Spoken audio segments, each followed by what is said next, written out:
This is our most popular PC build that we have ever created, and 4 years later, it has exploded. There is coolant absolutely everywhere, dust on every surface. I just hope that we got to the harbor in time to save it from becoming scrap. This is a massive cleanup, and I'm not sure if it's too late.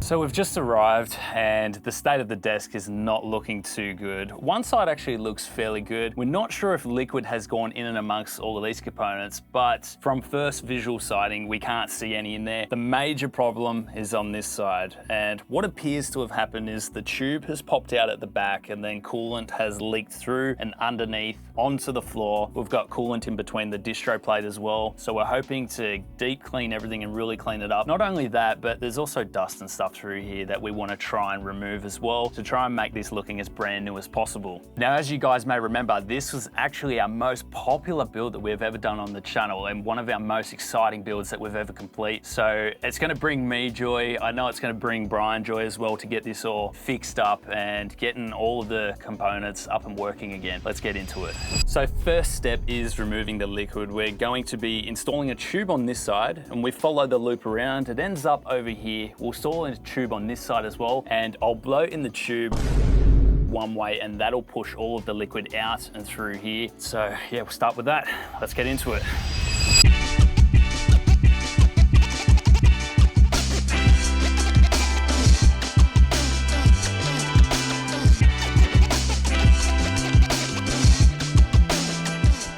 Because the desk is so flat, that's pretty much the only amount of liquid we're going to be able to get out by trying to blow it out. So what we're going to have to do now is take individual parts out and then we'll be able to tip them in the sink.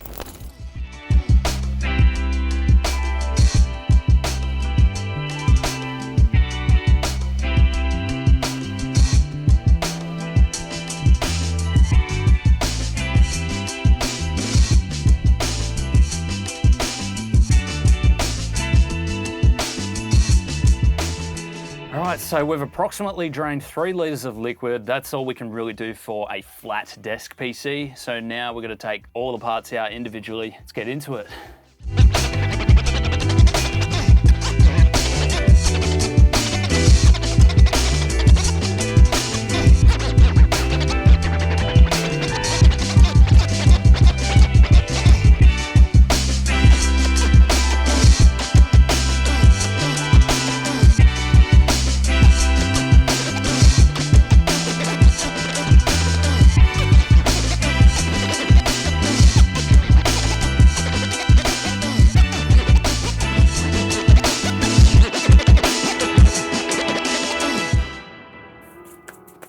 So what exactly has gone so wrong here? Well, there is a number of things I think could have affected this system. Number one, you got to remember it wasn't cleaned for 4 years. It's gone through 4 years worth of seasonal changes, expansion, contraction, heat, cold. Over that time, fittings loose, tubes move. Now, without proper maintenance, eventually it's going to come to a point where there is some give. Over time, there is also pressure changes in loops. There is buildup of gunk. The pump has to work harder to get liquid through gunk. Eventually, there has to be a weak point. Now, I wouldn't say the buildup in this system was excessive, but I wouldn't also say that there wasn't any present. That's why maintenance is so important. Oh, thank God that the system is working. I'm glad that we tested it before we took it apart as well, just to confirm. So now we can fully dismantle it and get cleaning.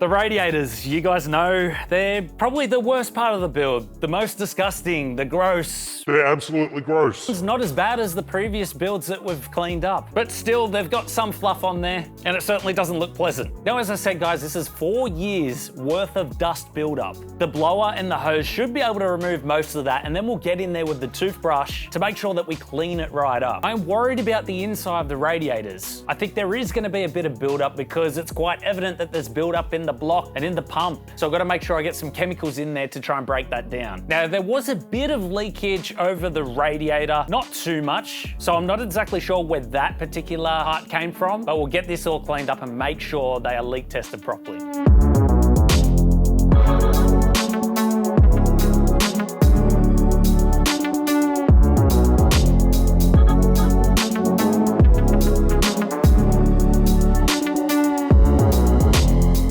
We got it super clean. Looks brand new, to be honest. Little bit of damage just from general wear and tear over time, but we did manage to get the toothbrush in between all the fins and remove all of that dust. We also left a bit of vinegar in overnight to try and break down that buildup on the inside, and that really cleaned it up well. I mean, it really looks brand new, so we couldn't be happier. And for the system, I do plan on adding another 360mm radiator. He had a 480, but it's not gonna fit inside the case. I would say this is one of the worst motherboard cleanups that we've had to do. We've got dust all in the RAM slots. We really need to get the toothbrush in there, make sure that the bristles can remove as much as we can possibly get. It's also in the PCIe slots and amongst all of the connections all around the motherboard. Now, these are really hard to reach places, so the toothbrush is going to come in wonders. We've even got clumps of dust all around the CPU socket, all through the motherboard heat sinks, and I did actually find a little bit of stained purple fluff on the motherboard, so somehow a bit of liquid has gotten to the motherboard. I'm going to be removing all heat sinks, all covers. We're going to get it down to the bare PCB, and I'll get some isopropyl alcohol in there and remove all of the gunk that we possibly can. It is a little sticky as well, so it'll be good to clean this up and make it look brand new.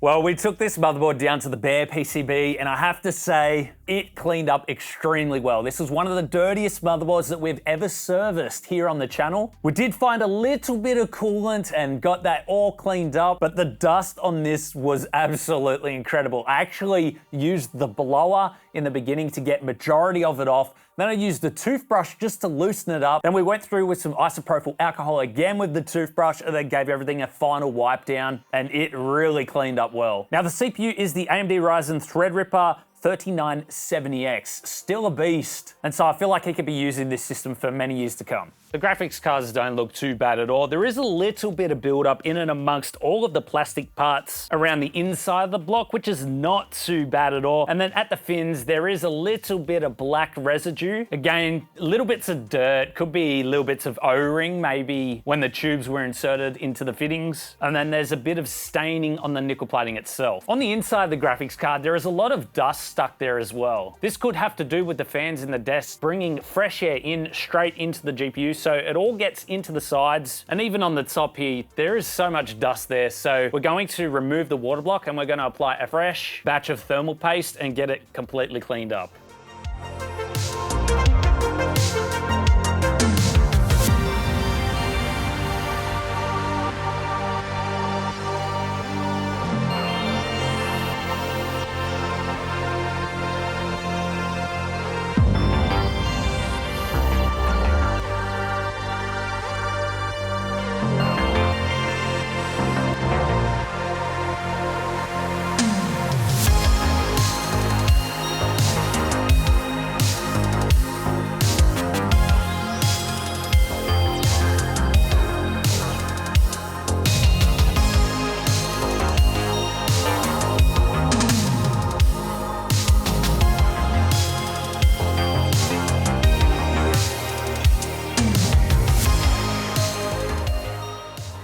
So this is a dual RTX 2080 Ti system. The water blocks themselves were in pretty good condition when we took them apart. Also had more black particles in there, again from the O-ring tube, I believe. And we had to clean up those fins a bit. We got the toothbrush in there and that removed a lot more gunk as well. So the blocks almost look brand new, which is fantastic. We also got in and removed all of the dust from the PCB as well, so it is looking good, and a fresh application of thermal paste. Well, these are definitely not the dirtiest fans we've had, and I'm glad about that. There is a lot of hair coming off of this, so we've got to make sure we get the toothbrush in there as well and get all in the little gaps. There is a bit of dust sticking to the fan blades as well. That is 4 years worth of use. And on the front here, there is also evidence of coolant spillage. So we've got a bit of purple stain on the LED ring and on the fan blades themselves. The fan blades are a little sticky, but we should be able to clean it right up.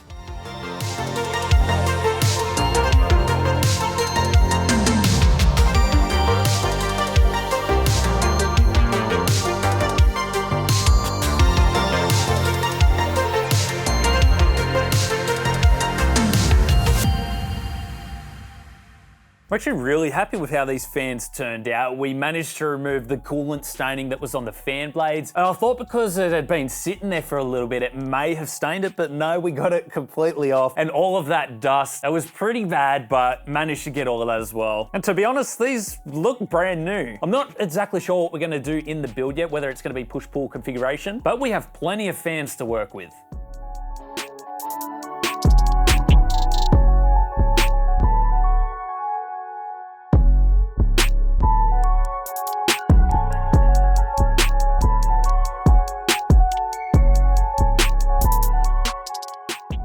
Honestly, guys, it's amazing what a little bit of water, a little bit of vinegar can do to completely remove stains. These were completely drenched in purple coolant, and I don't see a single spot of coolant left on these cables. I only let them sit in the solution for about half an hour, gave them a little wiggle around in there, and then used the hose on them as well, and then let them dry out for a few days. And this is the end result. So this is actually a 128GB set of DDR4 memory, and honestly, there's nothing wrong with it. It's just a surface clean that's needed. There's a lot of dust on the top, and that's just from settlement as the PC has been running over the years. The storage is fairly much the same. It's just a bit of dust on the surface, but underneath is actually really good. So it just needs a bit of a surface clean.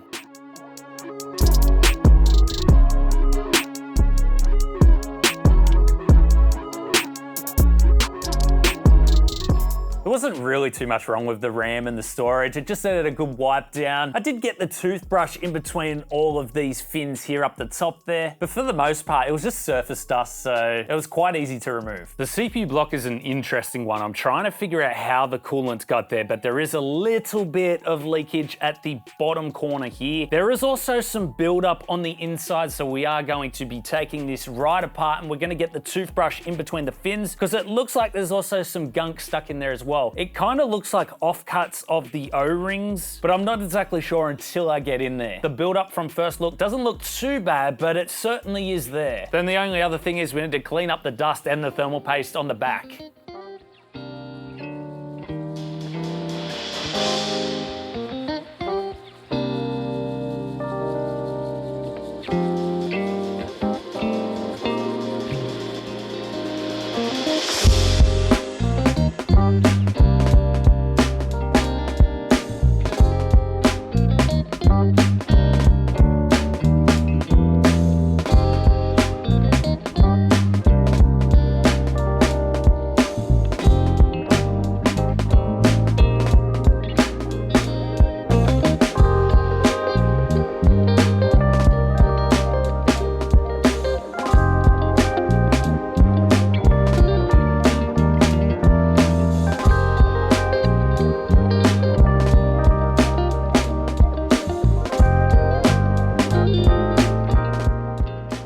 We were starting to get a lot of build-up on the inside of CPU blocks, so I'm glad that we managed to get to it now before it got much worse. There was also lots of little black particles. I think it was bits of the O-ring from when the metal tube was inserted into the fitting, which is quite common. And so we got the toothbrush in there and removed all of that gunk, so there's no restriction on the flow anymore. The pumps really need a good wipe down, especially the reservoir tubes. There is a lot of gunk that is stuck on there, and so we'll be able to get the toothbrush in there and also some some cloths just to wipe all of that residual off. I'm not exactly sure how bad the pumps are actually in the casing. We won't know until we open that back up. And the underside of the heatsink on the pump itself is just full of dust. So we'll get the toothbrush in between the fins because that's pretty much the only thing we're going to fit in there.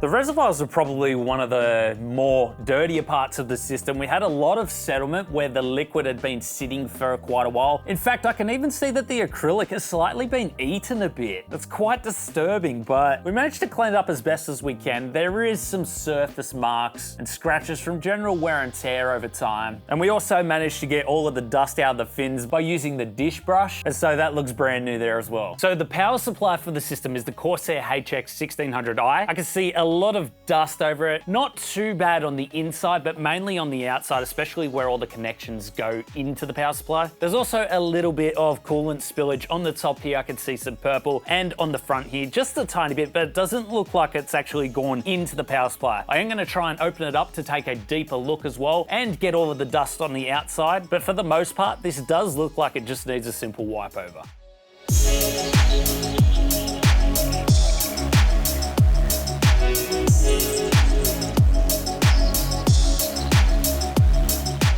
Power supply looks fantastic. We didn't end up actually going inside the power supply. I don't really like to take apart power supplies. They're the most dangerous part of the system, but we did get the air blower in there and it removed all of the surface dust, but it didn't look like there was too much in there. Apart from that, we actually went around, gave it a bit of a scrub, also got the toothbrush in between all of these little hexagon areas there, and that removed all of the dust. So it's looking fairly good, apart from little surface scratches here and there, which is to be expected with a 4-year-old system. You're gonna have those little scuff marks. All right, it's time for the rebuild. I'm actually gonna give him a Corsair 5000T case, and this case can fit dual 360mm radiators, so I'll have one at the front, one up the top. Not exactly sure what I'm gonna do at the side yet, but I wanna see how much room I have to work with because I wanna put the GPUs on one water cooling loop and the CPU on another. So if I could fit 2 pump res combos in there, that's gonna be absolutely fantastic and help us out a lot. Let's start the rebuild.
Originally, we had discussed to use soft tubing with him in the build. We wanted to make this easier to maintain than the desk PC. The desk PC being flat made it really extremely hard if he had no water cooling experience, but he seemed a little bit sad at the fact that we were going to take apart an art piece and then put soft tube in the build. So we're actually going to surprise him with hard tubing and also throw in the fittings as well. I'm also giving him this case to help kind of ease the blow a bit. I know that something as impressive as a desk PC is a sad thing to lose, but next year we're actually going to be working on something with him that is bigger and better than the last desk PC. So if that's something that interests you, then consider subscribing, like the video, and tell us your thoughts on this build down in the comments below, and we'll see you all in the next one.